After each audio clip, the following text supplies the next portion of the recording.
Take a slow breath in. Let the noise of the day fade away. The lights, the screens, the hum of thought. Imagine instead the soft hush of an 1845 Pennsylvania evening. The air carries the faint scent of pine and rain-soaked soil.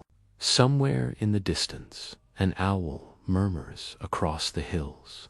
Tonight, we go backward in time, not by force, but by calm surrender. Picture yourself beneath a sky so clear it seems made of glass. Each star glows with an old, tender fire, their reflections rippling in shallow pools left by the afternoon's passing storm. A lantern burns low on a wooden porch, its flame swaying with the rhythm of the breeze. The night hums gently, like the deep breath of the earth itself. If you're new here, take a moment to rest your thoughts. And if you'd like to drift through more quiet stories of forgotten history, you can always subscribe before we wander too far into the dark. Now, let's follow the light of that single lantern as it trembles in the valley wind.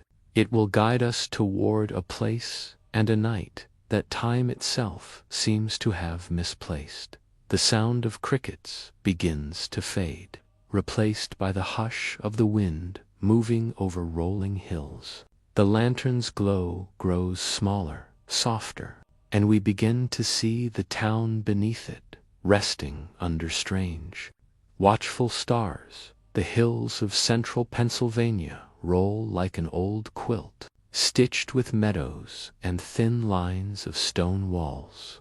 In 1845, this was a place of quiet labor, where smoke from iron furnaces curled slowly into the dusk, and the faint toll of a church bell traveled farther than any man's voice. Farmhouses dotted the ridges, their windows glowing with the soft, amber pulse of oil lamps. There is something timeless in this stillness, a rhythm between land and sky that makes even the smallest sound feel sacred. Horses shift in their stalls. A mother hums to a child upstairs.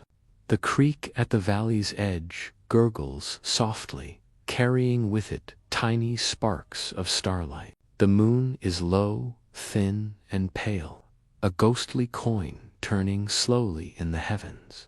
The people here live by the seasons, by planting and harvest, by thaw and frost. Yet tonight there's a subtle change in the air, a deeper chill, a stillness that feels not peaceful, but expectant, as though the hills themselves are holding their breath. And as the night deepens, the lamps in the farmhouse windows begin to wink out one by one, until only the glow of the distant mining camp remains. Its faint orange light flickers across the valley, reflected in puddles of black shale and quiet pools of rainwater.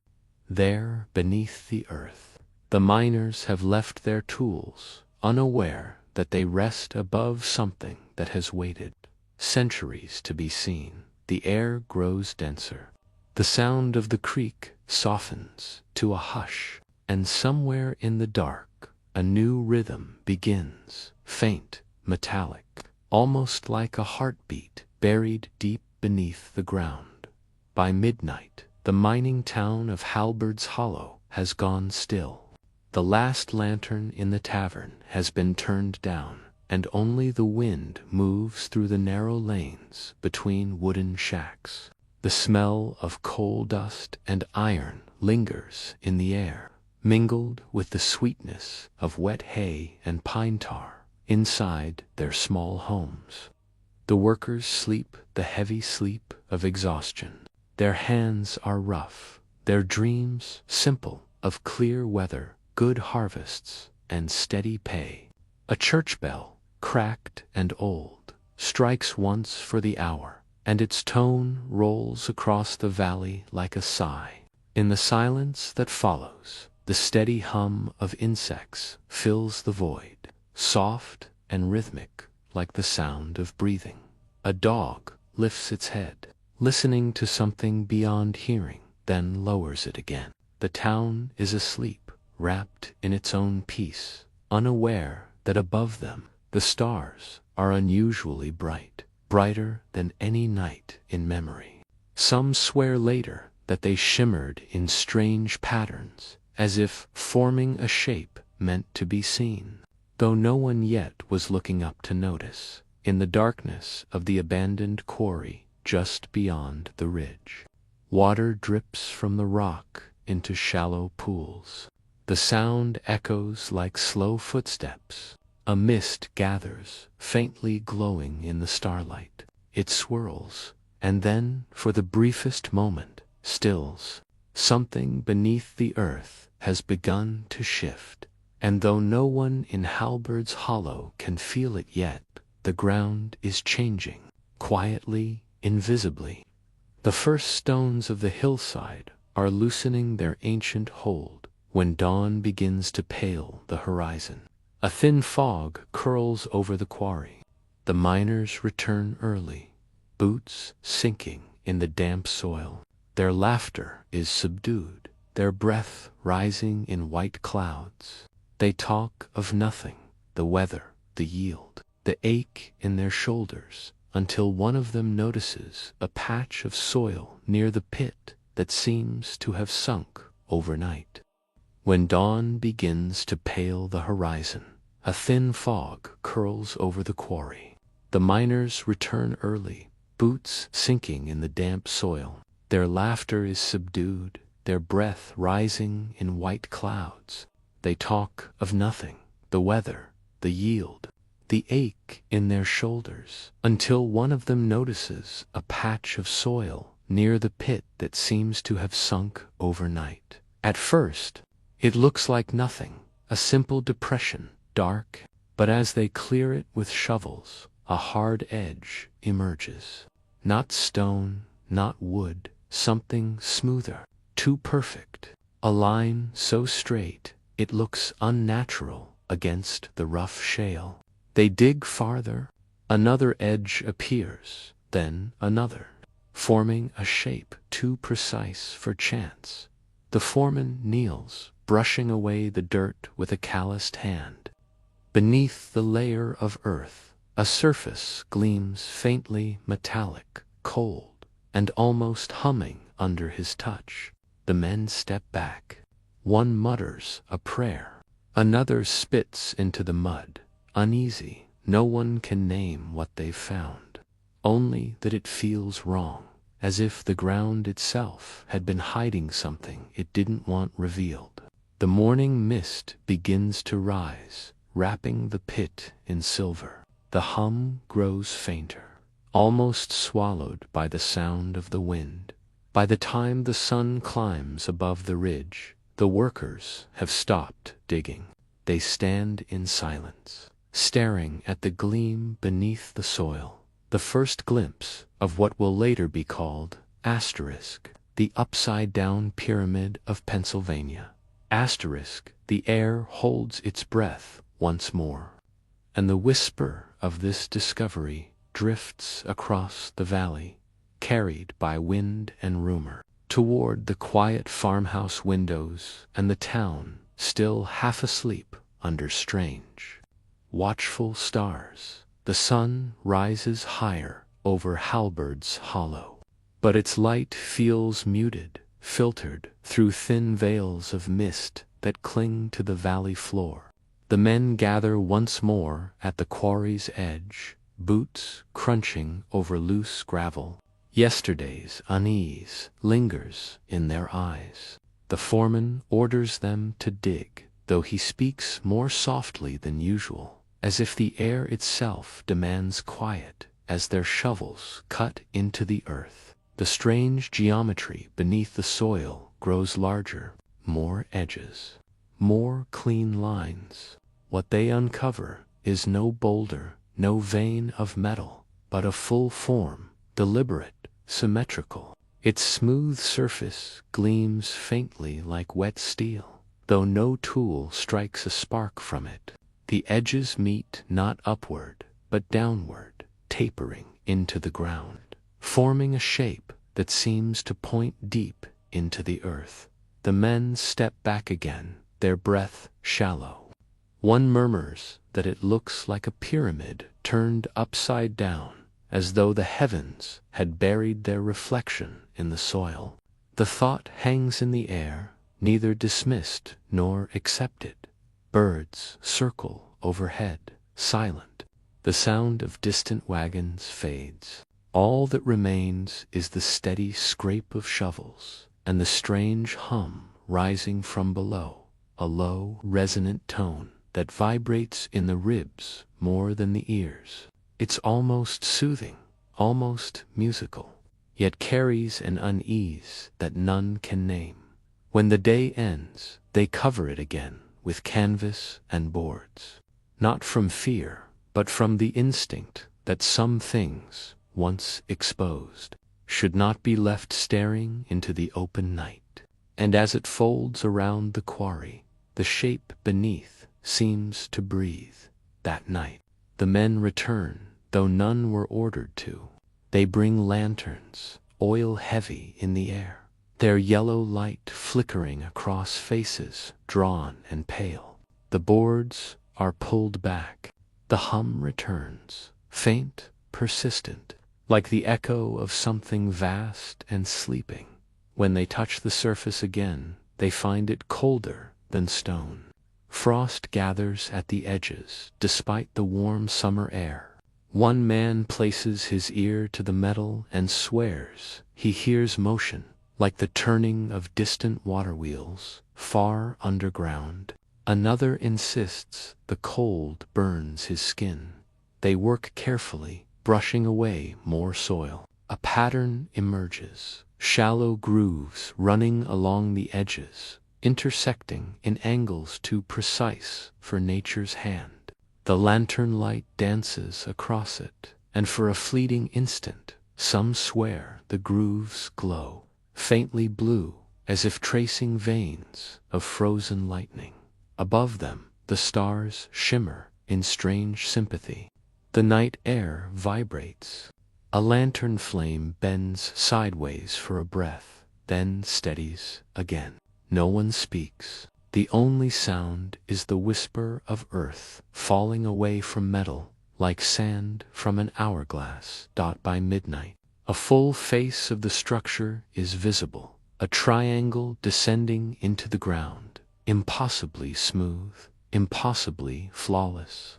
It hums with quiet endurance, as if it has been waiting for this moment, for these eyes, for this century. When dawn touches the ridge, the lanterns burn low.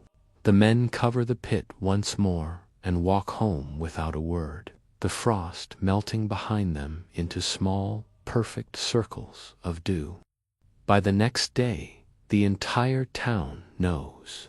The tavern buzzes with whispers between cautious sips of ale. Some say it's an old furnace cap from a forgotten ironworks. Others insist it's a remnant from before the revolution, a storage vault, a collapsed smelting tower. But none of those guesses fit the shape described by the miners. The preacher frowns when he hears of it. He quotes scripture softly about things buried not for man's hand to uncover. Yet curiosity spreads faster than caution. Children sneak to the ridge to glimpse the tarps that cover the pit. Women gathering water speak of faint vibrations in their floorboards at night. The foreman, pressed by both rumor and his own unease, sends a letter to the county survey office. Within a week, word has reached Philadelphia, and soon beyond. Scholars, engineers, and even a few self-proclaimed mystics arrive by carriage, notebooks in hand, eager to see the phenomenon for themselves. At dusk, the quarry glows with lamplight once more. Measurements are taken, sketches made, and still no one can explain its perfection. One scholar taps its surface and listens. The sound is hollow, resonant, like a bell submerged in water. Another claims his compass spins uselessly when near the pit. And though the town debates and speculates, deep in the night the hum grows stronger, not loud, but more distinct, as though the object beneath the soil were listening in return. A carriage creaks into Halberds Hollow just before dawn, its wheels cutting through morning fog. From it step two men in long coats and wide-brimmed hats, surveyors from the university, accompanied by a geologist whose spectacles are clouded with travel dust. Their arrival stills the town like a held breath. They waste no time. By noon they are at the quarry, the miners gathered in a semicircle of quiet awe. The scholars peel back the coverings. Sunlight falls on the metallic surface, which reflects it strangely, not in glare, but in a soft, silver sheen that diffuses outward like smoke.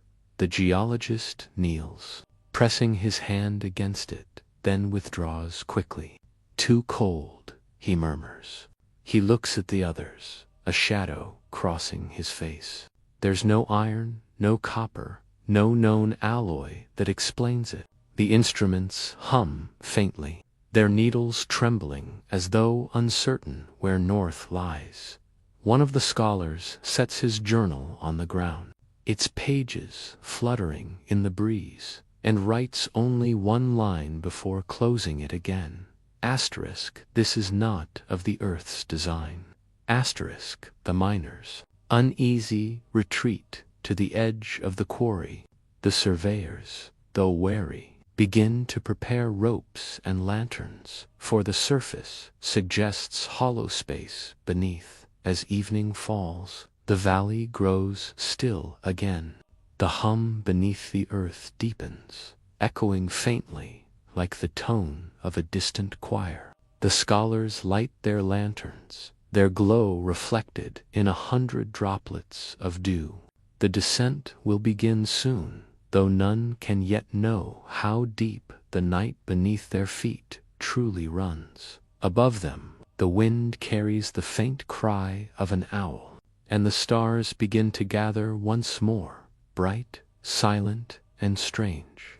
The story drifts onward, softly, into darker soil. The days that follow settle over Halberds Hollow like a mist. The miners go about their work, but their laughter no longer fills the air. Even the blacksmith's hammer falls softer, as if sound itself hesitates to disturb whatever lies beneath the quarry. In the tavern, where once the talk was loud and the ale quick to flow, conversation now drifts in low murmurs. Men speak without meeting one another's eyes. The discovery has become a kind of ghost, invisible, yet everywhere.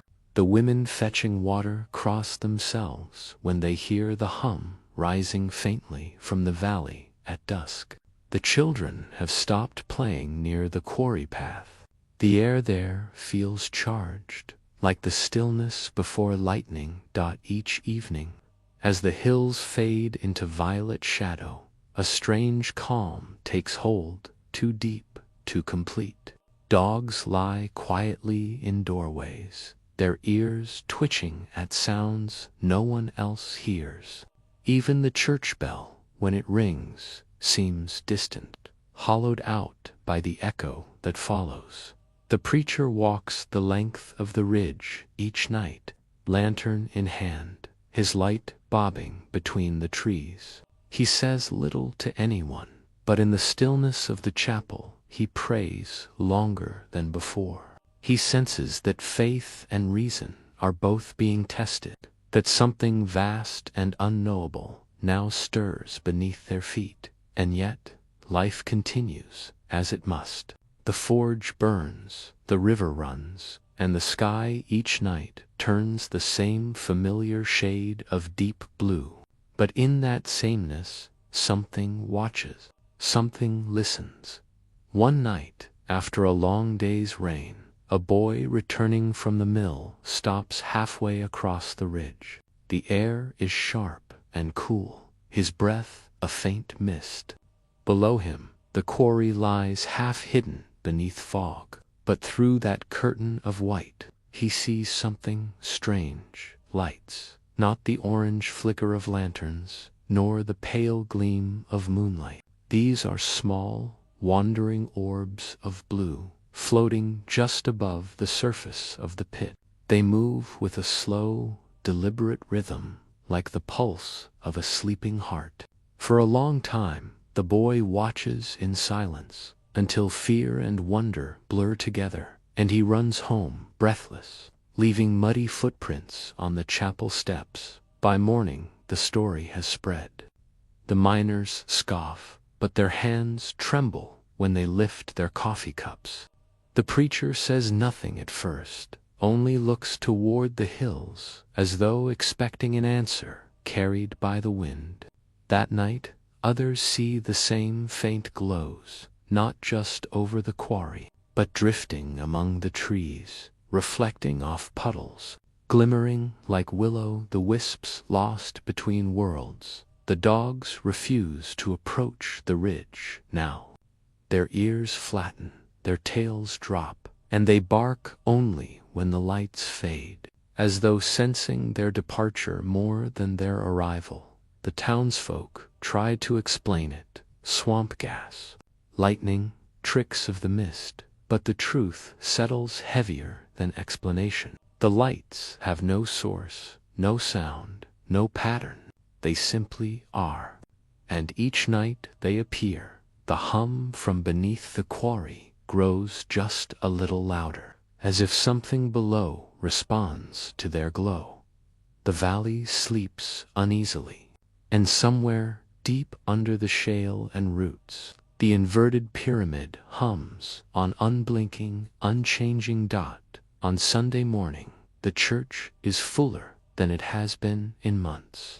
The pews creak under the weight of miners and wives, faces pale in the candlelight. Outside, the rain begins again, a soft, steady drizzle that drums against the roof like the heartbeat of the land. The preacher stands at the pulpit, longer than usual, before speaking. His voice, when it comes, is low and measured. There are things beneath heaven, he says, that are not meant for our knowing. The candles flicker as he continues, the shadows on the wall shifting like dark water. When man digs too deep, he finds not just earth, but reflection. And what is reflected may not always be his own face. No one breathes. The hum from the valley seems to reach the chapel itself, threading through the rain and wood like a deep undertone.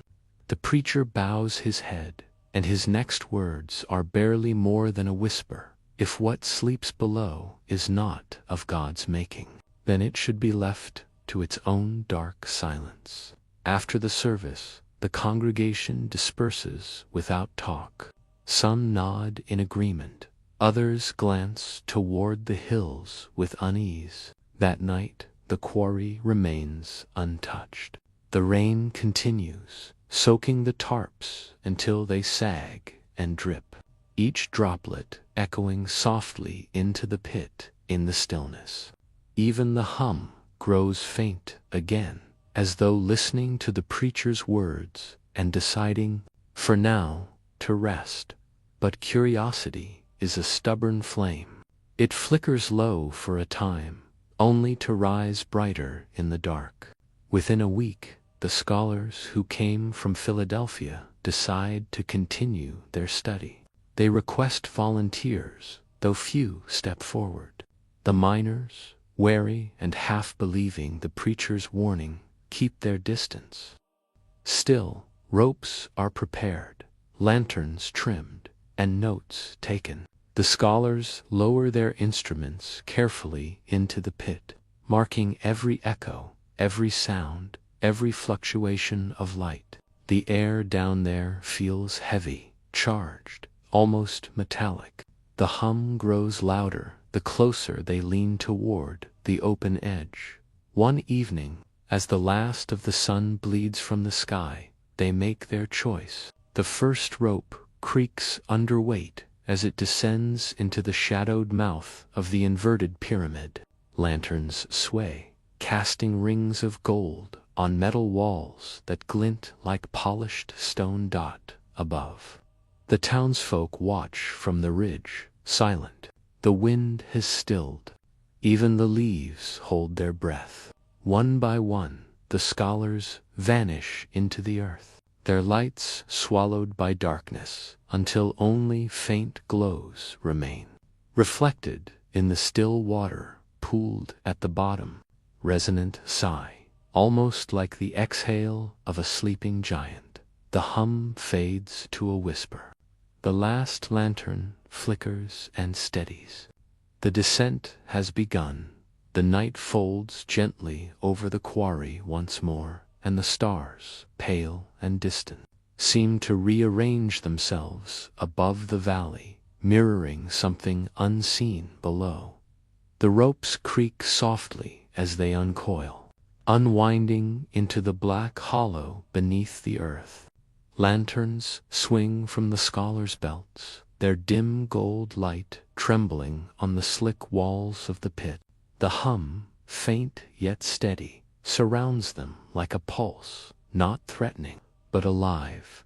Each man descends carefully, boots scraping against smooth surfaces that seem more crafted than carved. The metal, if it is metal, catches the lantern glow and scatters it upward, reflecting small orbs of light that drift like ghostly fireflies. Above them, the rim of the quarry grows smaller, framed by the faint outline of the onlookers, miners, wives, children, standing in silence. Faces pale in twilight. The air grows cooler the deeper they go, scented with iron and something faintly sweet, like rain on stone after a long drought. The echo of each movement is swallowed instantly, as if the walls drink sound at the bottom. Their boots touch solid ground, a flat plane of the same strange material, polished smooth as glass. They raise their lanterns. The shape surrounds them, not jagged or rough, but deliberate, descending into itself with geometric grace. Every surface converges toward a single vanishing point deep below, where darkness gathers like liquid night. No one speaks. The silence feels sacred, ancient. A few notes of dripping water fall from somewhere unseen, echoing softly before fading into quiet again. The scholars take slow breaths, adjusting to the strange, measured rhythm of the place above. The sky has darkened fully. Only the stars remain, flickering faintly at the edge of vision, reflections waiting to be mirrored below as their eyes adjust. One of the scholars notices faint markings along the descending walls, not scratches, not chiseling, but smooth indentations like ripples in still water. When the lantern light strikes them, they shimmer briefly, revealing patterns too intricate to follow. He calls the others closer, and together they study the forms, spirals within triangles, circles intersecting at precise angles. They seem to move, not in the way of motion, but perception, shifting gently as the light sways. As if responding to the flame's breath, a hush falls. Someone notes that the symbols resemble constellations, though not any they recognize. The stars they mimic seem wrong, misplaced, inverted, scattered into unfamiliar geometry. One scholar sketches what he sees, but when he glances back at the wall, the markings no longer align with his drawing. The hum deepens for a moment, a low resonance that travels through bone more than air. The lanterns tremble, their light rippling like disturbed water. Then, stillness again. Only the faint drip of condensation breaks the silence. Each man feels the same sensation, though none yet voice it, that the space around them is not entirely still, that it watches quietly from angles the human eye cannot hold. The air vibrates with quiet presence, as though the pyramid itself breathes above ground. Unseen, the wind stirs in the trees, and the church bell rings once, though no hand pulls the rope.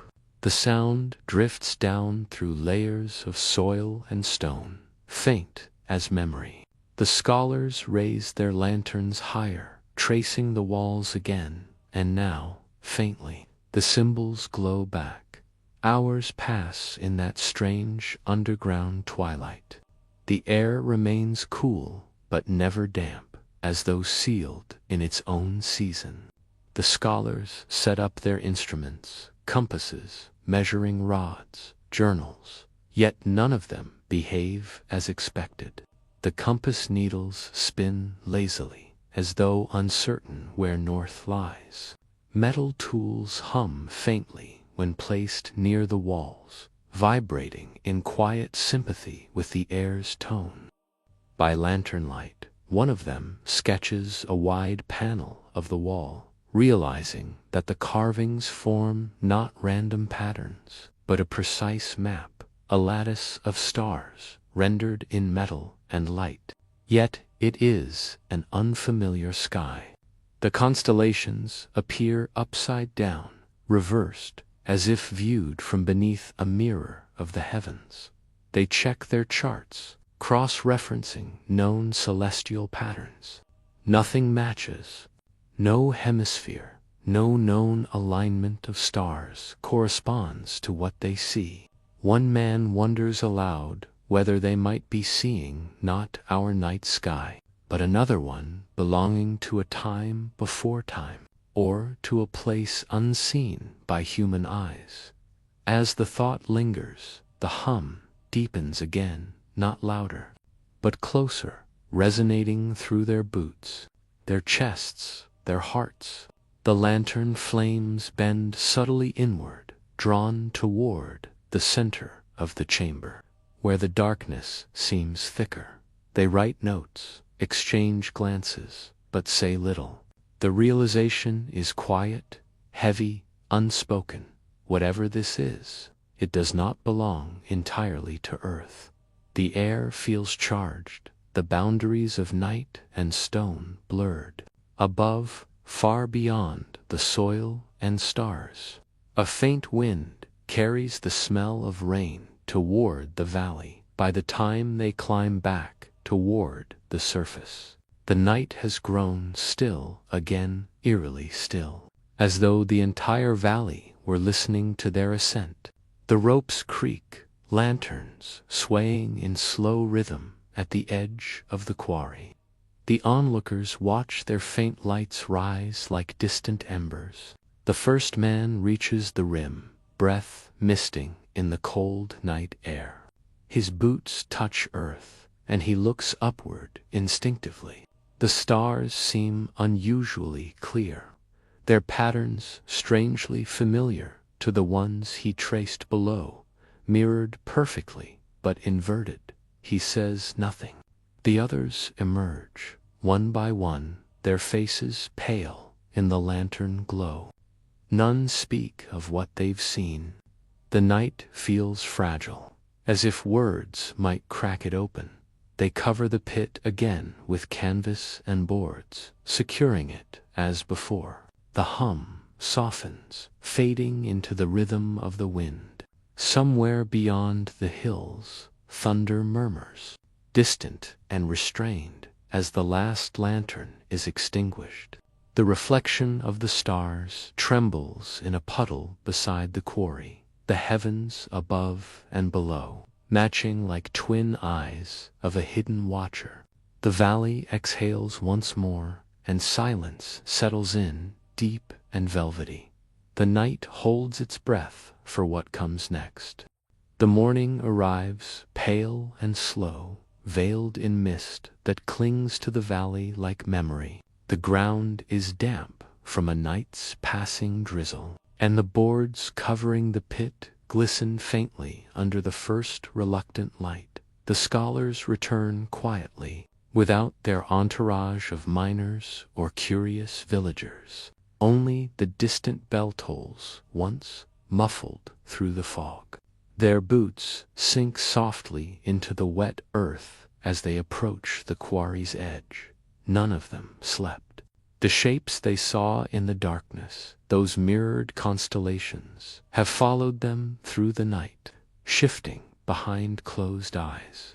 Every time one of them drifted toward rest, the same vision surfaced, a sky turned upside down, and the sense of falling into it rather than beneath it. The mist curls through the air, wrapping their outlines in ghostly light. One of them, the eldest, steps forward and rests a hand on the wooden covering. It's cold, not with the natural chill of morning, but with that same faint vibration, the almost inaudible hum that never truly stopped. It still listens. The others nod slowly, as though the thought had already lived in each of them before being spoken aloud. They remove the boards again, careful not to wake the world around them. This time, when the ropes are lowered, only to descend, the eldest scholar and his assistant. The others remain above, keeping watch, as they reach the chamber's floor once more.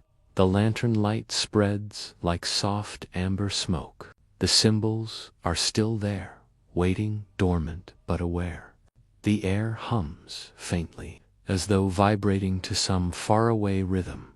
The elder takes a compass from his coat and holds it in the light.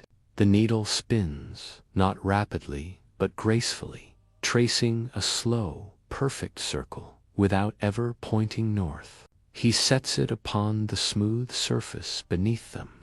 The hum deepens slightly, and the compass begins to drift, sliding across the floor as though drawn by invisible threads. It stops at the center of the chamber, the dark convergence point where the angles meet. The elder kneels, brushing dust away with careful fingers. Beneath the thin layer of soil lies a pattern etched in finer detail than the rest, a constellation so small, so precise, that it resembles not stars, but coordinates. He calls to his assistant, who brings the journal close.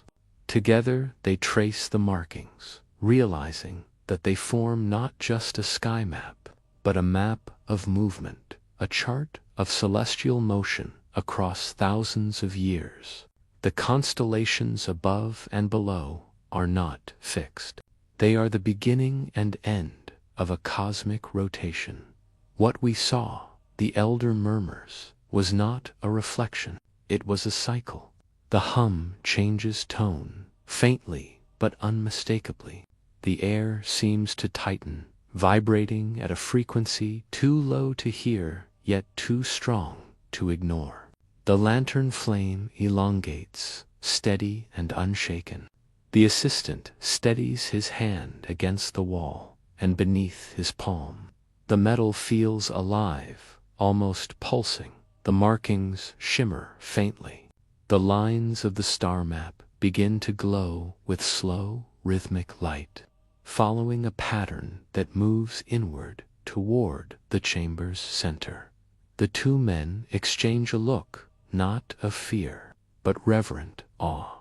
The symbols appear to respond to the presence of the living, to the awareness of being seen. The elder opens his notebook and sketches as fast as his trembling hand allows.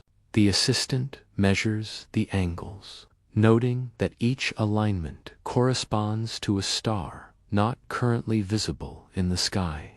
Stars from an age when the poles were different, when north itself may not have been where it is today.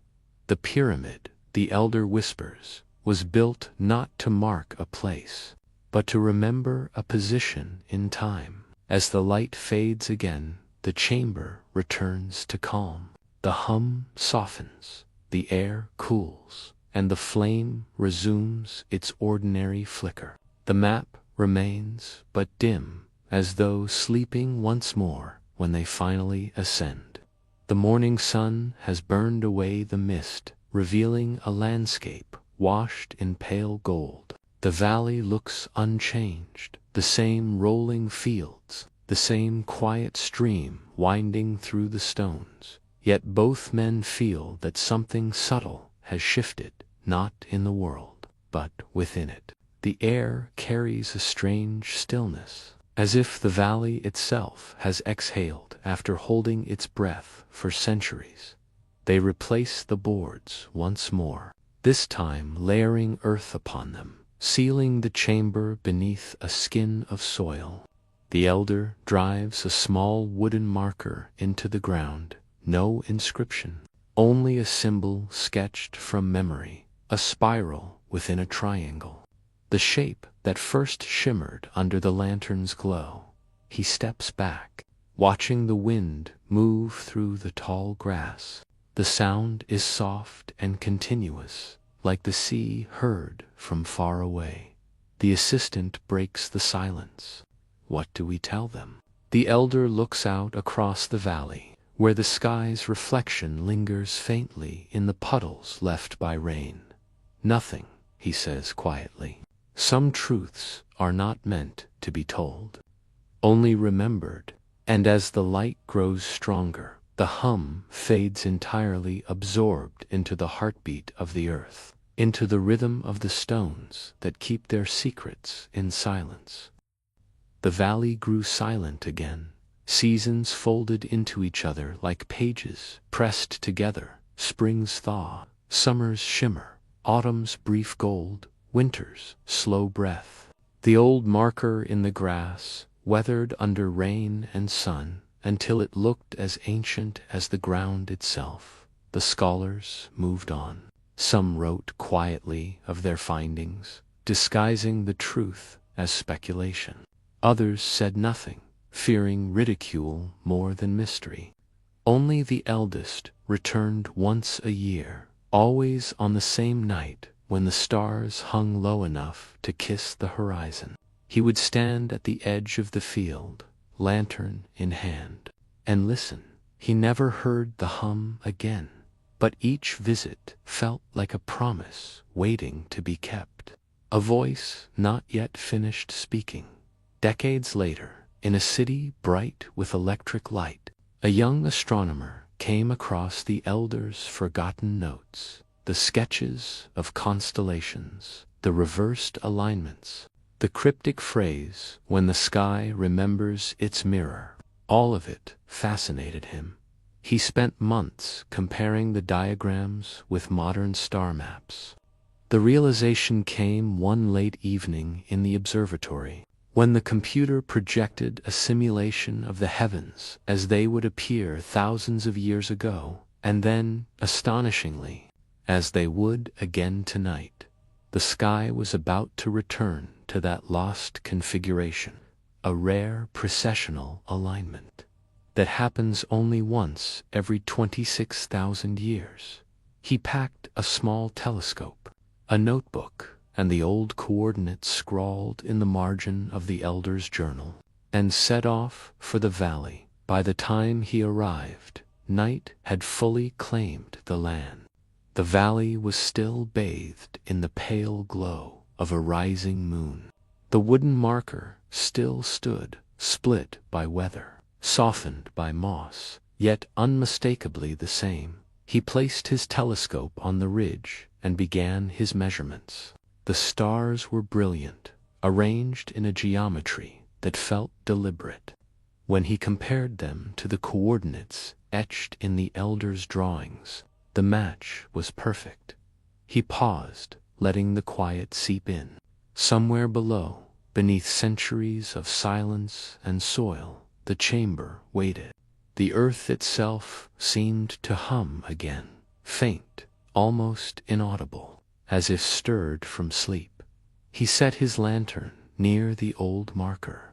Its flame flickered once, twice, and then steadied, pointing its light directly downward.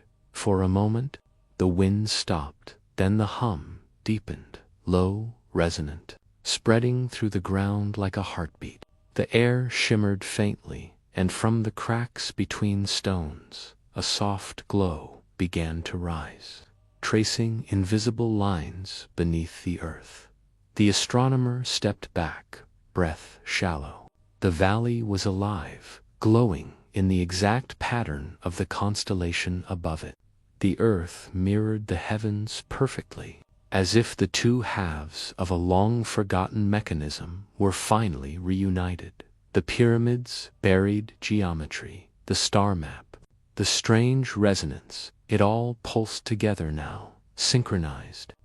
The light was not bright, but endless, a gentle silver radiance that blurred the line between sky and ground. For a moment, perhaps a second, perhaps an eternity, the stars themselves seemed to rest upon the earth.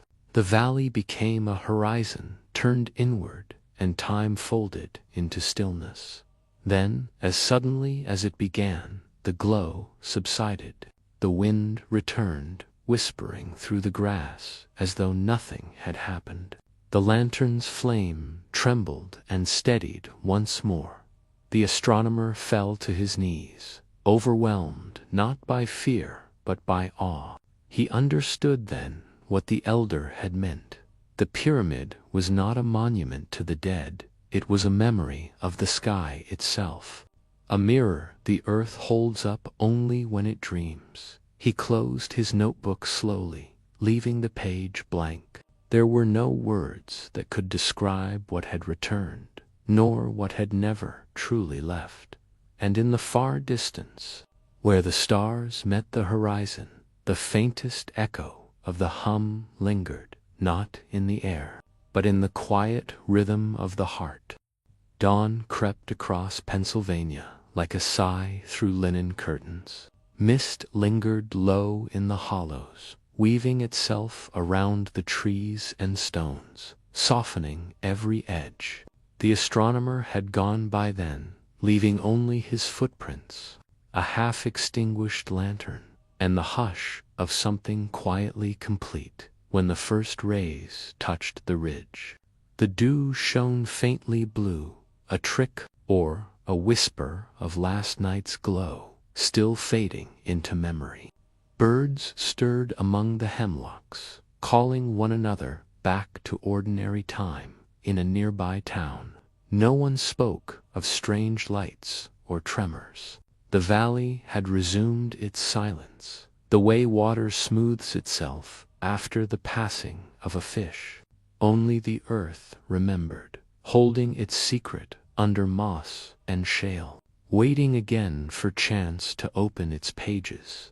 Years drifted by until a new generation of historians, drawn by whispers of a lost observatory, traced their way to the forgotten field. They came not for legends, but for records, aerial photographs, hinting at geometric depressions, magnetometer readings that twitched inexplicably. They carried instruments instead of lanterns, but their curiosity was much the same.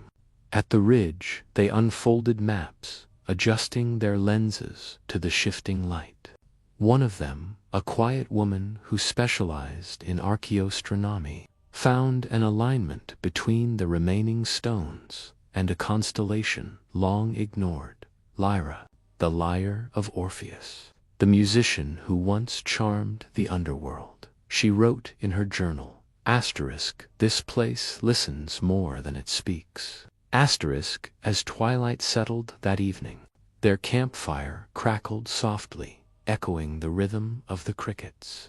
No one yet mentioned the faint, rhythmic pulse. Their seismometer recorded a heartbeat too regular to belong to the wind.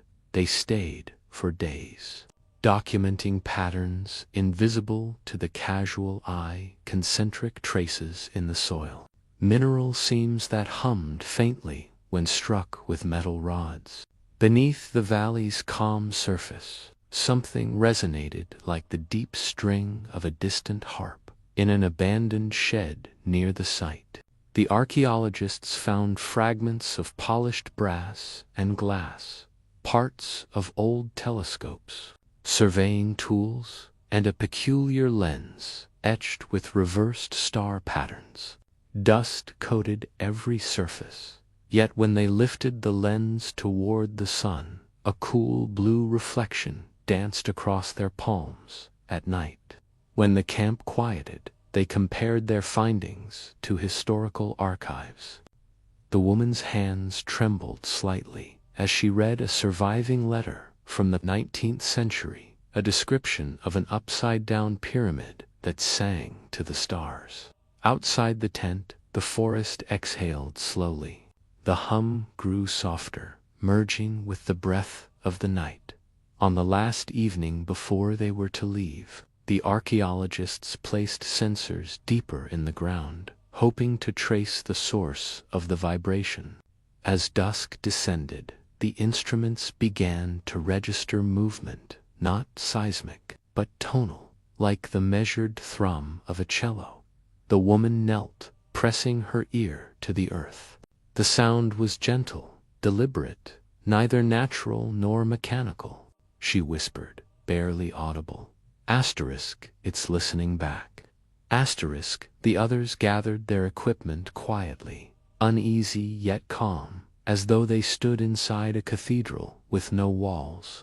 The trees swayed without wind, and in the distance, lightning flickered behind soft rain clouds. By morning, the hum had vanished again. They packed their instruments and left the valley untouched, sealing their notes in envelopes marked pending further study. Long after their footsteps faded, the mist returned, threading through the grass like memory reclaiming its shape. Somewhere deep beneath, the pulse continued, steady, patient, as if waiting for another night of stars to remember its song. The camera of time drifted upward, through the pale morning haze, until the valley became only a curve in the earth, ready for whoever would listen next. It was a rainy afternoon when the archivist found it, a small leather-bound notebook, its cover deep blue, dulled by time. The label on the spine had long since faded, leaving only an impression where gold letters once were. Inside, the ink had turned sepia, yet the handwriting was careful, steady, as though written by candlelight. The archivist placed it gently on the table beneath a pool of yellow lamplight. Around her, the library whispered in the soft rhythm of turning pages and rain against high windows. She opened the journal, and a faint scent of earth and old oil rose from the paper, the smell of the valley itself, perhaps, carried across a century. The first page was dated October 14th, 1845.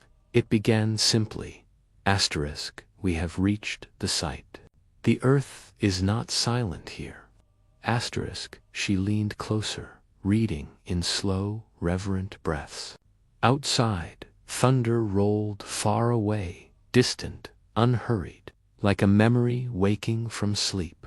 Each page unfolded like a dream recalled in fragments. The writer described the first descent, the cool air, the shimmer of light beneath stone, the strange geometry that defied his instruments.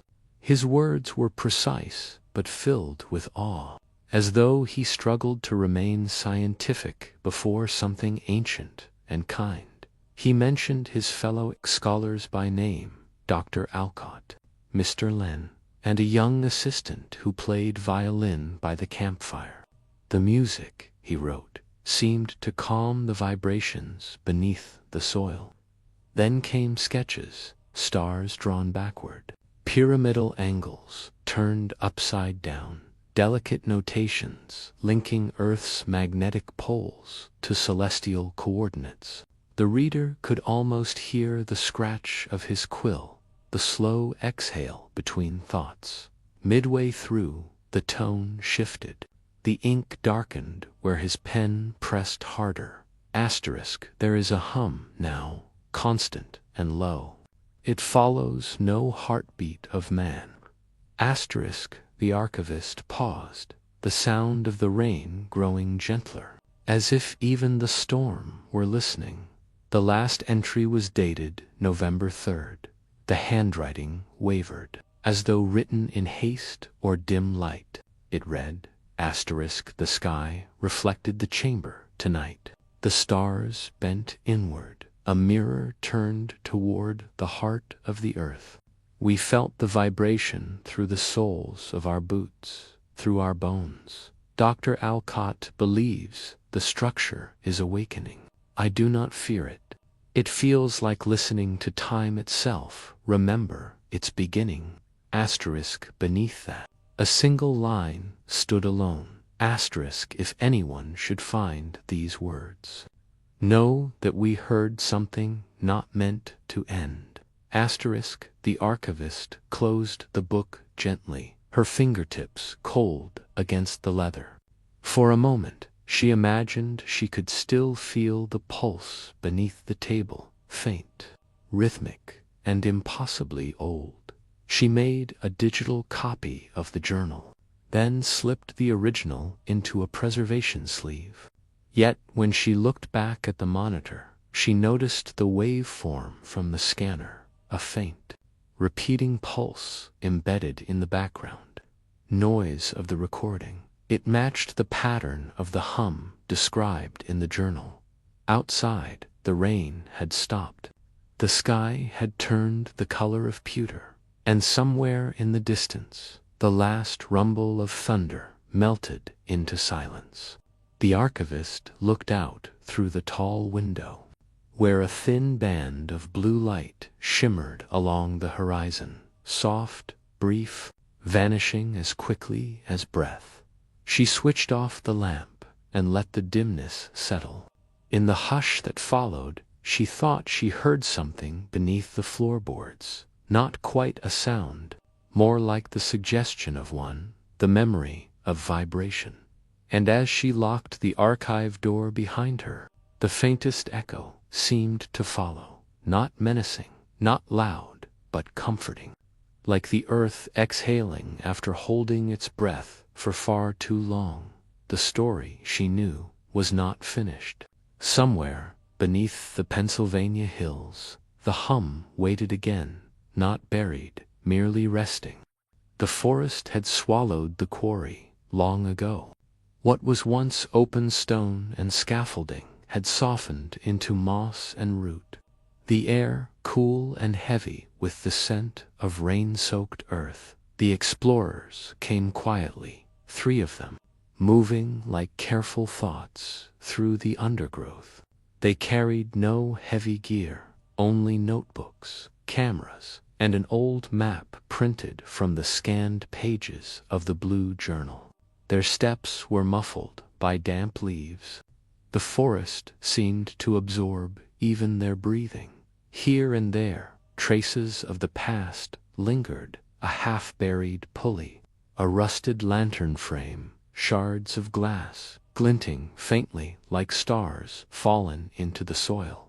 The air thickened as they descended, replaced by a stillness that pressed against their ears. The youngest of them whispered that it felt as though the forest itself was listening. No one answered. They simply walked on, following the map's line into the quiet green dot. By midday, their compasses began to falter. The needles spun lazily, unable to choose a direction. Even their GPS units glitched, showing coordinates looping back upon themselves. One of the explorers laughed softly, a nervous sound quickly swallowed by the air. They paused near a clearing where the moss formed a perfect circle, as though the earth had once been scorched and later healed over. When they stepped into it, a faint tingling rose through their boots, like the soft hum of static electricity. One of them knelt, pressing a small sensor to the soil. The display flickered with rhythmic pulses, low frequency, steady, alive. The forest seemed to breathe in synchrony with it. Branches shifting though, the air was perfectly still. Overhead, the light dimmed. Clouds moved across the sun.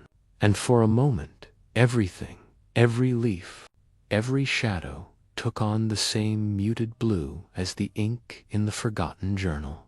They said nothing, but each knew this was the place. As twilight settled, a soft fog drifted through the trees. The explorers sat near the clearing, watching their instruments blink in the half-light. Then, without sound, faint globes of light appeared, not bright, but shimmering like candle flames beneath water. They floated between the trees, moving slowly, rhythmically, as though drawn by breath. The mist thickened around them, diffusing their glow until the entire forest seemed lit from within. The explorers lifted their cameras. The screens showed no color, no beam, only soft gradients and faint, circular shapes that pulsed with the same timing as the ground vibration. It was not frightening, only unreal, the kind of beauty that hushes every word before it's spoken. One of them reached out, hand trembling, and for a moment the air grew warmer, not heat, but presence. Then the lights drifted upward, vanishing into the mist, leaving behind only darkness and the scent of wet pine. The wind returned, carrying the soft rustle of leaves that sounded almost like sighs. Night descended fully. The explorers built a small fire that barely held its shape in the damp air.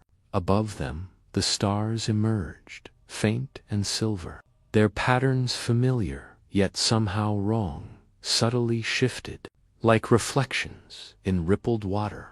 One of the explorers lay back and traced the constellations, whispering their names, Vega, Deneb, Altair.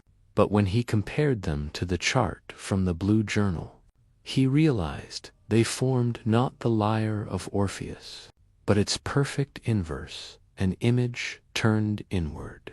Like a memory seen from the other side of sleep, the hum beneath the soil began again, slow and steady, matching the rhythm of distant thunder. The fire flickered once, then steadied. They did not move. They did not speak. In that moment, the forest seemed to breathe with them, the trees swaying in gentle unison. The feeling was neither fear nor wonder, something deeper, quieter, as though the earth itself remembered them when they finally drifted into uneasy sleep. The stars above the valley mirrored those beneath the ground once more. The night held its breath, patient, eternal, waiting for dawn to lift the last veil. And as the camera of thought pulls upward through mist and treetops and sky, the valley fades into the great soft dark, where mystery and peace become the same thing. The forest woke first. Mist curled along the hollows like silk pulled through light, and the air smelled faintly of rain and cedar. The explorers rose slowly, as though waking from the same shared dream. Their instruments had gone silent during the night, screens frozen, batteries drained, yet their notebooks were full of strange impressions written in half-sleep, circles, stars, and phrases they didn't remember recording. They packed their things without haste, speaking little. There was nothing to measure now, nothing left to prove. The clearing looked unchanged, quiet, unassuming, as though it had never held light or hum or mystery. When they finally began their climb back toward the ridge, the sky opened in pale color, the soft gray blue of early morning before the sun. Somewhere behind them, a single bird began to sing, its call threading through the mist like the first line of a forgotten hymn. By noon, they reached the overlook where the valley stretched wide beneath them. The forest shimmered faintly in the sunlight, as if hiding a secret. The oldest explorer took out the journal one last time. Turning its worn pages carefully, he said quietly, "Perhaps we were never meant to find an answer." The others nodded, though no one replied.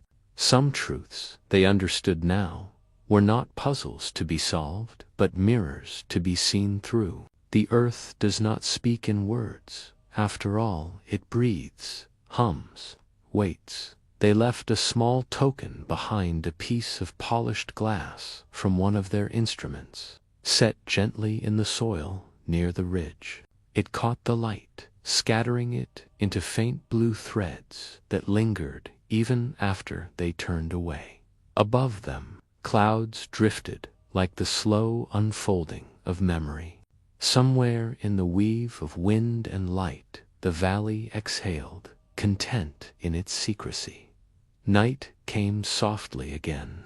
The explorers, now far from the sight, camped near a stream that sang against smooth stones. The stars appeared, countless and patient, as if they had waited for this exact hour to return to their ancient places.